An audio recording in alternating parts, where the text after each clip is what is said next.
آپ نے کبھی خاموشی کو غور سے سنا ہے؟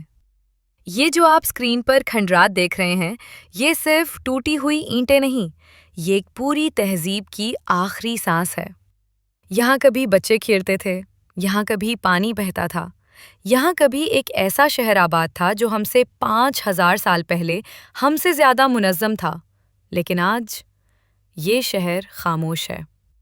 اس شہر کو موہنجو دڑو کے نام سے جانا جاتا ہے۔ سوال یہ نہیں کہ موہنجو دڑو کیسا تھا، سوال یہ ہے اتنا ترقی یافتہ شہر اچانک ختم کیسے ہو گیا؟ موہنجو دڑو وادی سندھ کی قدیم تہذیب کا ایک مرکز تھا۔ یہ شہر دریائے سندھ کے کنارے واقع تھا اور اس کا نام سندھی میں مٹی کے ڈھیر کے معنی رکھتا ہے، کیونکہ یہ کھنڈرات پہلی بار انہی مٹی کے ڈھیروں کی شکل میں دریافت ہوئے تھے۔ یہ شہر 2600 قبل مسیح سے 1900 قبل مسیح تک آباد رہا اور انڈس/ہڑپا تہذیب کا سب سے اہم مرکز تھا، جسے دنیا کی قدیم عظیم تہذیبوں مصر اور میسوپوٹیمیا کے برابر سمجھا جاتا ہے۔ تاریخ ہمیں بتاتی ہے کہ جہاں دریا بہتا ہے وہاں تہذیب جنم لیتی ہے۔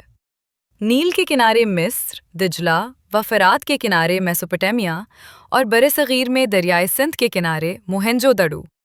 یہ محض ایک شہر نہیں تھا، یہ وادی سندھ کی تہذیب کا دل تھا۔ لیکن یاد رکھیے، دریا ہمیشہ دوست نہیں رہتا، کبھی کبھی وہی دریا تہذیب کو ڈبو بھی دیتا ہے۔ صدیوں تک موہنجو دڑو زمین کے نیچے سویا رہا۔ لوگ اس زمین پر چلتے رہے، کھیت بوتے رہے، اور کسی کو خبر نہ ہوئی کہ ان کے قدموں کے نیچے ایک مکمل شہر دفن ہے۔ پھر آیا سن 1922۔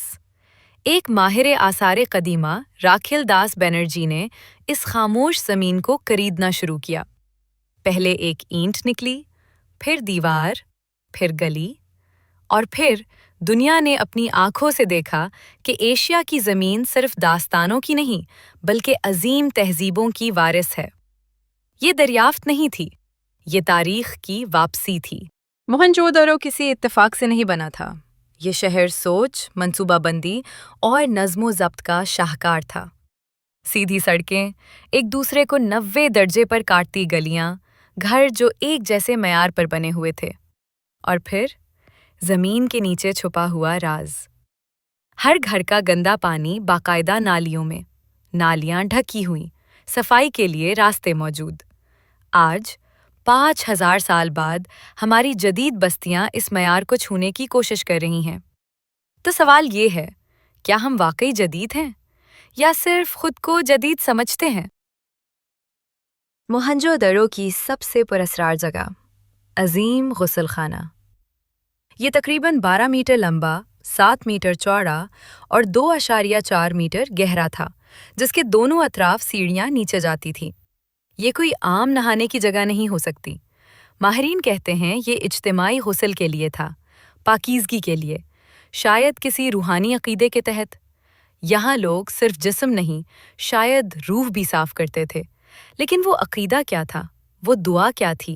وہ رسم کیا تھی؟ یہ سوال آج بھی اس حوض کے پانی میں گونجتا ہے۔ موہنجو دڑو کے گھر سادہ تھے مگر مکمل۔ ہر گھر میں غسل خانہ، ہر گھر میں صحن، ہر گھر میں روشنی اور ہوا کا انتظام۔ نہ بادشاہوں کے محل نظر آتے ہیں، نہ غلاموں کی جھونپڑیاں۔ یہ برابری اتفاق نہیں ہو سکتی، یہ ایک نظریہ تھا۔ یہ سوچ تھی کہ انسان کو انسان سمجھا جائے۔ کیا یہی وجہ تھی کہ یہ تہذیب اتنی پرامن نظر آتی ہے؟ موہنجو دڑو اکیلا نہیں تھا، یہ دنیا سے جڑا ہوا تھا۔ یہاں سے ملنے والی مہریں آج کے عراق یعنی میسوپوٹیمیا میں بھی ملی ہیں۔ اس کا مطلب صاف ہے، یہ لوگ تجارت کرتے تھے، سمندر پار رابطے رکھتے تھے، بغیر جہازوں، بغیر GPS، صرف عقل اور تجربے کے سہارے۔ ایک ایسا شہر جو خاموش تھا، مگر دنیا سے کٹا ہوا نہیں تھا۔ لیکن ایک چیز آج بھی ہم سے بات نہیں کرتی، موہنجو دڑو کی زبان۔ نشانات موجود ہیں مگر مطلب نہیں۔ کئی مقامات پر لکھی تحریر آج تک پڑھی نہیں جا سکی۔ یہ تحریر ہڑپا/اندسکرپٹ اب تک انسان کے لیے ایک معمہ ہے۔ موہنجو دڑو سے جو چیزیں ملیں وہ صرف ٹوٹی اینٹیں نہیں تھیں۔ یہاں سے ملیں عظیم غسل خانہ،